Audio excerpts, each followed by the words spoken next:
ನಮಸ್ಕಾರ. ವನಜ ಮಲೆನಾಡು ಬಂದಾಯಿತು, ಹೊಸ ವಿಡಿಯೋ ತಂದಾಯಿತು. ಬನ್ನಿ ಇವತ್ತು ಮಲ್ಲಿಗೆ ಹೂವು ಎಷ್ಟು ಬೇಗ ಬೇಗ ಹೇಗೆ ಕಟ್ಬೋದು ಅನ್ನೋದನ್ನು ನೋಡ್ಕೊಳ್ಳೋಣ. ಅದಕ್ಕೆ ಮುಂಚೆ ನೀವು ನನ್ನ ವಿಡಿಯೋಕ್ಕೆ ಸಬ್ಸ್ಕ್ರೈಬ್ ಮಾಡಿಲ್ಲ ಅಂದರೆ ಸಬ್ಸ್ಕ್ರೈಬ್ ಮಾಡ್ಕೊಳ್ಳಿ, ಹಾಗೆ ಒಂದು ಲೈಕು ಕೂಡ ಕೊಡಿ.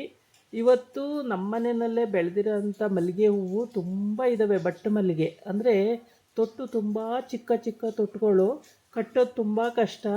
ಸೂಜಿ ದಾರದಲ್ಲಿ ಪೋಣಿಸ್ಬೋದು ಈಸಿಯಾಗಿ, ಆದರೆ ದಿಂಡು ಕಟ್ಬೋದು ಹಂಗೋ ಹಿಂಗೋ ಕಷ್ಟಪಟ್ಟು.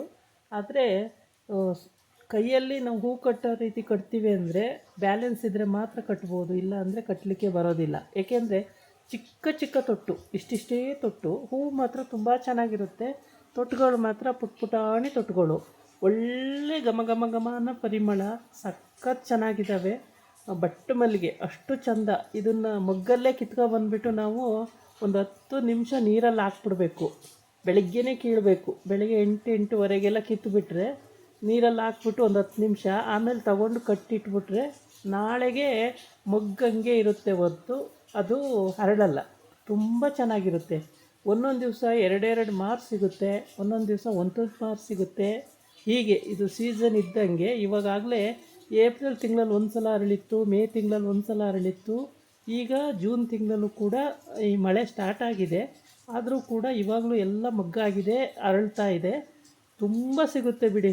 ಒಂದು ಅರ್ಧ KG ಮೊಗ್ಗು ಸಿಗುತ್ತೆ. ಒಂದೇ ಗಿಡ ಇರೋದು, ದೊಡ್ಡ ಗಿಡ ಆಗಿದೆ, ಅದರಲ್ಲಿ ಅರ್ಧ KG ಮೊಗ್ಗು ಸಿಗುತ್ತೆ. ಅದು ಮೊಗ್ಗು ಕಿತ್ಕೊಬಂದು ಕಟ್ಟೋದೇ ಒಂದು ಖುಷಿ ಬಿಡಿ. ಪ್ರತಿ ದಿವಸ ಅದೊಂಥರ ಖುಷಿ ಕೊಡೋವಂಥ ವಿಷಯ, ಮನಸ್ಸಿಗೆ ಸಮಾಧಾನ ಸಿಗುತ್ತೆ. ಅದನ್ನು ಕಟ್ಟಿಬಿಟ್ಟು ನಾವು ದೇವ್ರ ಫೋಟೋಕ್ಕೆ ಅಲಂಕಾರ ಮಾಡ್ತೀವಿ ನೋಡಿ, ಅದು ಇನ್ನೂ ನೋಡೋಕ್ಕೆ ಇನ್ನೂ ಚೆಂದ. ಮತ್ತು ನಾವು ಮುಡ್ಕೋಬೋದು. ಕೂದಲಿದ್ದವರಂತೂ 1 ಮೊಳ ಆಗಲಿ 2 ಮೊಳ ಆಗಲಿ 1 ಮಾರಾಗಲಿ ಮುಡ್ಕೋಬೋದು, ಅಷ್ಟು ಚೆಂದ ಇರ್ತವೆ ಹೂಗಳು. ದಿಂಡು ಕಟ್ಬೋದು. ನಾನು 2-3 ದಿವಸ ದಿಂಡು ಕಟ್ಟಿದ್ದೀನಿ. ದಿಂಡು ಕಟ್ಟಿ ಅದನ್ನು ಕೂಡ ನಾವು ಮುಡ್ಕೋಬೋದು, ಅಥವಾ ದೇವ್ರ ಕಳಶಕ್ಕೆ ಹಾಕ್ಬೋದು. ಕಳಶಕ್ಕೆ ಹಾಕಿದ್ರಂತೂ ತುಂಬ ಚೆನ್ನಾಗಿ ಕಾಣುತ್ತೆ. ದಿಂಡನ್ನು ಭಾಳ ಚೆನ್ನಾಗಿರುತ್ತೆ. ಮತ್ತು ನಮ್ಮ ಮನೇಲಿ ಎಷ್ಟು ಫೋಟೋಗಳವೋ ಅಷ್ಟು ಫೋಟೋಕ್ಕೆಲ್ಲ ನಾವು ಹಾಕ್ಬೋದು, ಅಷ್ಟು ಚೆಂದ. ಈ ಘಮ ಘಮ ಅಂತ ಪರಿಮಳ, ಅದ್ರ ಪರಿಮಳನೇ ಅಷ್ಟು ಬ್ಯೂಟಿಫುಲ್ಲಾಗಿರುತ್ತೆ. ಬಟ್ ತುಂಬಾ ಚೆಂದ ಬಿಡಿ. ಈ ಥರ ಹೂಗಳು ಬೆಳ್ಕೋಬೇಕು ನಾವು. ಅಂದರೆ ಆವಾಗ ಈ ಒಂದು 4 ವರ್ಷದ ಹಿಂದೆ ಗಿಡ ಹಾಕಿದ್ದು, ಆ ಗಿಡ ತುಂಬ ಚೆನ್ನಾಗಿ ಬರುತ್ತೆ. ನಾನೇನು ಮಾಡ್ತೀನಿ ಅಂದರೆ ಹೂ ಬಿಟ್ಟಾಗ ಅದನ್ನು ಹೂವೆಲ್ಲ ಖಾಲಿ ಆಯಿತು ಅಂದ್ಕೊಳ್ಳಿ, ಆವಾಗ ನಾನು ಇದನ್ನು ಕಸಿ ಮಾಡ್ತೀನಿ. ಕಸಿ ಮಾಡಿ ಬಿಡ್ತೀನಿ. ಮತ್ತು ಇನ್ನೊಂದು 15 ದಿವಸನಷ್ಟೊಗೆ ಮತ್ತೆ ಮೊಗ್ಗಾಗುತ್ತೆ. ಮೊಗ್ಗಾಗಿ ಮತ್ತೆ ಹೂ ಬಿಡುತ್ತೆ.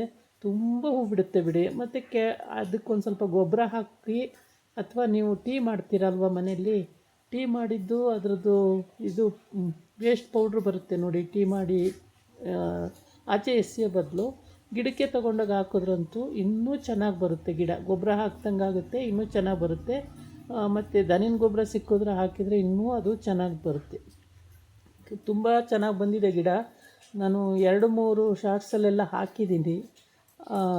ಈ ಮಲ್ಲಿಗೆ ಗಿಡನ ಹೇಗೆ ಮೊಗ್ಗನ್ನ ನಾವು ಕಟ್ಟುವಾಗ ಹೇಗೆ ಕಟ್ಟಬೇಕು, ಮತ್ತು ಅದು ಹೂ ಬಿಟ್ಟಾದಮೇಲೆ ಹೇಗೆ ಅದನ್ನು ಕಸಿ ಮಾಡಬೇಕು ಅನ್ನೋದನ್ನೆಲ್ಲ ಹಾಕಿದ್ದೀನಿ. ಹಿಂದಿನ ವೀಡಿಯೋಗಳು ನೋಡಿದ್ರೆ, ಹಿಂದಿನ ವೀಡಿಯೋಕ್ಕಿಂತಲೂ ವೀಡಿಯೋ ಏನು ಹೆಚ್ಚಿಗೆ ಹಾಕಿಲ್ಲ ನಾನು, ಶಾರ್ಟ್ ಹಾಕಿದ್ದೀನಿ. ಶಾರ್ಟ್ಸಲ್ಲಿ ನೋಡಿದರೆ ನಿಮಗೆ ಗೊತ್ತಾಗುತ್ತೆ, ರೀಲ್ಸಲ್ಲೆಲ್ಲ ಇದೆ, ಹಾಕಿದರೆ ಅದು ನೋಡಿದರೆ ಗೊತ್ತಾಗುತ್ತೆ ಹೇಗೆ ಬೆಳಿಬೋದು, ಹೇಗೆ ಅದಕ್ಕೆ ಮಣ್ಣು ಕೊಡಬೇಕು, ಮತ್ತು ಗೊಬ್ಬರ ಹಾಕಬೇಕು, ನೀರು ಹಾಕಬೇಕು, ಎಲ್ಲನೂ ಡೀಟೇಲ್ಸ್ ಅದರಲ್ಲಿ.